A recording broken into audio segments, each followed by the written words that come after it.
Good morning! Ikukwento ko sa inyo yung naging experience namin sa COVID dito sa New Zealand.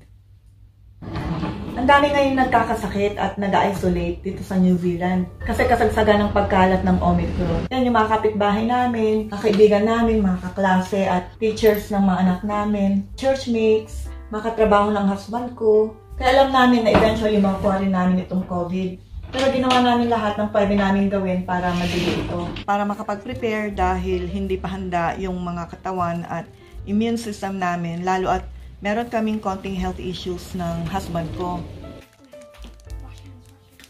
Ako naging sakitin, mga 2 years na. Tuwing pumupunta ako sa doktor, laging sinasabi yun, viral infection, ganyan. Mahina daw yung immune system ko. Kaya ginagawa ko lahat para palakasin to. Yung husband ko, meron siyang pre-diabetes at obesity. Kaya medyo iwas kami sa mga lugar na matao, gaya ng mga malls at restaurants. Okay na rin kasi tipid. Madalas namin puntahan yung mga lugar na hindi matao at hindi kailangan gumastos, gaya ng parks, mga beach, cycling tracks dahil mahilig mag-bike itong mga anak namin. Mahilig din kami mag-sightseeing habang nagdadrive si husband.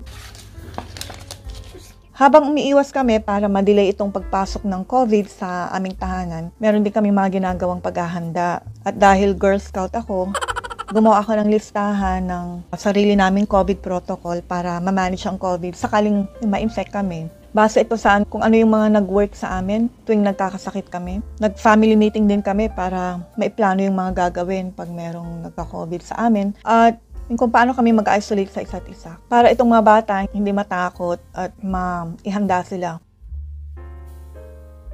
Wednesday ng gabi, naamoy ko yung hininga ng bunso namin. Amoy sipon. Thursday ng umaga, tumawag yung friend namin at nabanggit niya na nag-positive sa COVID yung anak niya na kaklase ng bunso namin. At nakuha raw niya to sa school. Kaya naisip namin na malamang parehong nahawa yung anak nila at anak namin sa school dahil magkaklase sila, isang kwarto lang sila. Kaya kinontak namin yung admin ng school ng mga bata. Humingi agad kami ng rat kits dahil namimigay sila ng libre. Nag-grocery din kami ng marami at namili na rin ng mga kakailanganin. Tsaka nag-umpisa na rin kami magluto-luto para ready na para sa bakasyon. Isolation. Dito kasi sa New Zealand, sa ngayon, kailangan mag-self-isolate ang buong family for 7 days pag na-COVID. Inumpisahan na rin namin ang pag-inom nitong mga nasa listahan ko para lumakas palalo yung immune system namin. So Thursday yon, pumasok pa rin ang mga bata hanggang Friday. Yun yung last day nila sa school para sa term 1 dito sa New Zealand. Saturday morning, late nagising si Bunso, nanghihina siya. At sabi niya, masakit daw yung kanyang binti. Pagkatapos kong lagyan ng magnesium oil, sabi niya, wala na daw. Masakit yung ulo niya at parang pagod na pagod daw siya. Yun, mayat maya mainit na siya, mukhang may lagnat na rin. Wala siyang sipon at ubo, okay pa rin yung boses niya. Sabi ko sa kanila, mukhang ito na yung COVID na to. Why did you cry a while ago? Because I couldn't help you or anyone. But you're fine now, right? Yes. Do you feel like vomiting again? No? Okay, good. Don't be sad, David. That's just temporary. It will be over in a few days. Just keep praying, okay? Nung sinabi naming magbabonding pa rin kami sa backyard at ito na yung pagkakataon niya na wala siyang gagawin kundi magpahinga, nood TV o maglaro buong araw pag bumalik na yung energy niya. Wala siyang chores, walang routine. Ayun, natuwa naman na siya.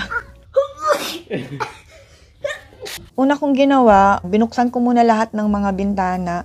Dati tig-isa o 2 lang sa isang room yung binubuksan ko. Lagi naman kami nagbubukas ng bintana pag araw, basta hindi umuulan o hindi sobrang malamig ang panahon. This time, lahat na ng mga bintana kung saan kami nag-stay. Kulang na lang butasan ko yung mga dingding. Tapos nag-juice ako ng mga gulay, prutas, ganyan. Uminom kami ng iba't ibang vitamins, mga home remedies, food supplements, yan, yung mga makakatulong sa immune system namin. Inayos ko rin agad yung mga gamit, tapos hinanda ko yung living room para kung sinong mag-positive sa COVID test, doon sila tatambay. At yung magne-negative sa kitchen naman, para tagaluto. Off-limits yung mga may COVID sa kitchen para hindi ma-contaminate yung mga pagkain at yung mga gamit sa pagluluto. So, ang plano namin ay i-delay yung pagkalat ng virus sa loob ng family para di kami magsabay-sabay magkasakit. Kasi ang hirap, di ba, pag sabay-sabay, lalo pag pareho kayong mag-asawa na may sakit. Nasubukan ko na rin kasi yun. Sigurado marami sa inyo na nasubukan nyo yan. At ang hirap nung may sakit ka, tapos kailangan mong magluto, maghugas, tapos sa gabi kailangan mong i-monitor sila. Lalo pag may lagnat, kaya hindi pwedeng matulog, yung ganon. Nilagay ko rin tong mahiwagang plastic table cover na to dito sa may pintuan na nasa pagitan ng living room at kitchen. We're doing video? I was trying to smile. So, ayan, so may harang kami na plastic para kahit papano magkita-kita pa rin kami, makapag-usap pa rin at makapag-kiss pa rin daw. Nauna si Ting. It's okay ko, Leven. It is possible. Yeah. Positive. It's okay. Wait, let me see. But the C is the one that's faint. That's a bit weird. Oh, that's right. Okay, next. So, si husband at yung bunso naming 6 years old nag-positive. Yung 10-year-old naming panganay at ako nag-negative. Gaya ng nabanggit ko kanina, naging sakitin ako. Kaya milagro na di ako na-COVID kahit na exposed ako at nag-alaga ako ng mga may COVID. Si husband naman, malakas ang immune system niya. Kasama yung pag-lose niya ng weight sa preparation namin. Timing talaga na na-COVID siya nung hindi na siya obese. Diba? Palakpakan natin. Kasi nasa high risk daw ang obesity sa mga pwedeng yung severe yung COVID symptoms. So, buti na lang, mild yung symptoms niya. Siguro nakatulong yung pag-lose niya ng weight. Ilang kilos din ang kanyang na-lose. Interview natin siya next time kung ano yung ginawa niya para mag-lose ng weight. Hindi siya sakitin. Mula nung kinasal kami, yung time lang na meron siyang flu-like na symptoms ay nung pagkatapos ng second dose na vaccine niya. Yung side effects lang. How do you feel now? So I have a headache, but I'm still tired. You're tired. Yes. Bale, isang araw at isang gabi lang nagkasakit yung bunso namin. Yun yung day 0 niya. Saturday yon, symptoms niya, yung low energy, tiredness, vomiting, lagnat na naglalaro between 38.2 hanggang 39, mild tummy ache at saka headache. Pero sa tingin ko, sabay lang sila nung anak ng friend namin. 2 days bago siya nagka-symptoms. Malamang carrier na rin tong bata. At either wala siyang symptoms or mild yung symptoms pero hindi niya pinapansin. Mataas din yung tolerance niya. Pero pagka talagang low energy niya, hindi na niya kaya. Yun, sinasabi niya. I feel warm. Feel warm. I'm not feeling cold. Okay. Do you wanna drink again your juice? Kind of. Okay, I'll get it, okay? Okay naman yung kanyang pulse rate tsaka oxygen level. Kinabukasan ng Sunday, day 1 niya. Bumalik na yung energy niya. No more headache, no more symptoms. I feel okay. Oh. Monday, day 2 niya, positive pa rin siya. Kaya, ayan. It's okay, Raven. Yeah, don't be sad. Nung day 3, tsaka nagsimula yung mild na sipon, ubo, at tsaka runny nose. Pero okay pa rin yung energy level niya. Madali lang siyang mapagod pag tumatakbo o nagbabike siya. Nung Sunday, day 8 niya, negative na siya. No, it's already negative. It looks like it's negative. Yung husband ko, syempre nahawa siya sa bunso namin at mukhang kai-infect niya. Kaya siya siguro weak positive. Mas lumala yung headache niya nung kinagabihan. Day 1, medyo umokay yung headache niya pero antukin siya at meron siyang mild na muscle ache. Day 2 niya, tsaka nagkaroon siya ng sore throat. Bumalik yung kanyang headache pero di na siya antukin. Pero lumala yung muscle ache niya. Tsaka naging weird yung kanyang pangamoy. Day 3, may headache pa rin. Tsaka barado yung kanyang ilong. Meron siyang konting ubo, may sore throat pa rin.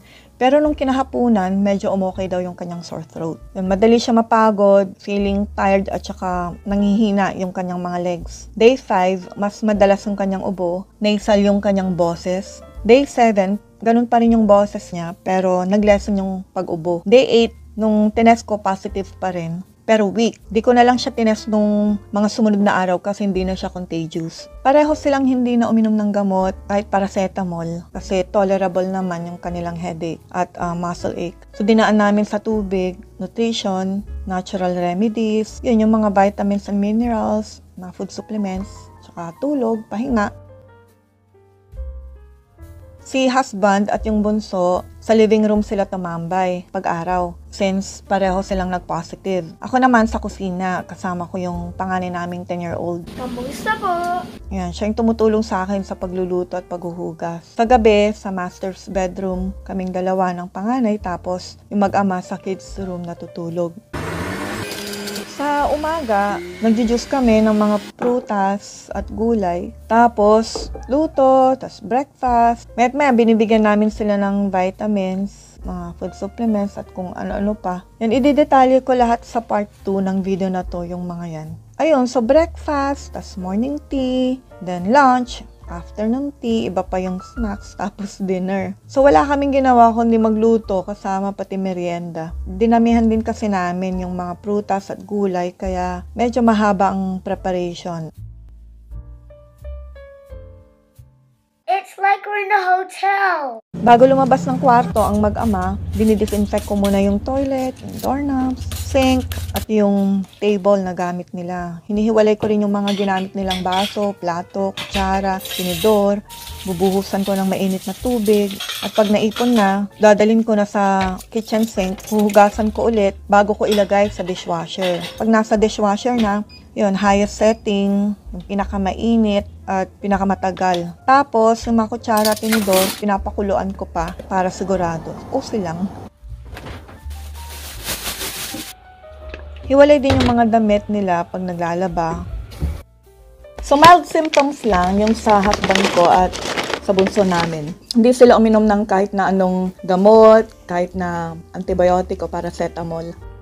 Mabilis silang gumaling, lalo na yung bata. Gaya ng mga ibang bata na na-COVID, mabilis silang mag-recover. Kung bakit hindi kami nahawa ng panganay namin, sa tingin namin nakatulong lahat ng mga ginawa namin. Kaya sa susunod na video, i-share ko lahat ng mga ginawa namin, COVID diet namin, ano yung mga home remedies, at mga food supplements na ininom namin.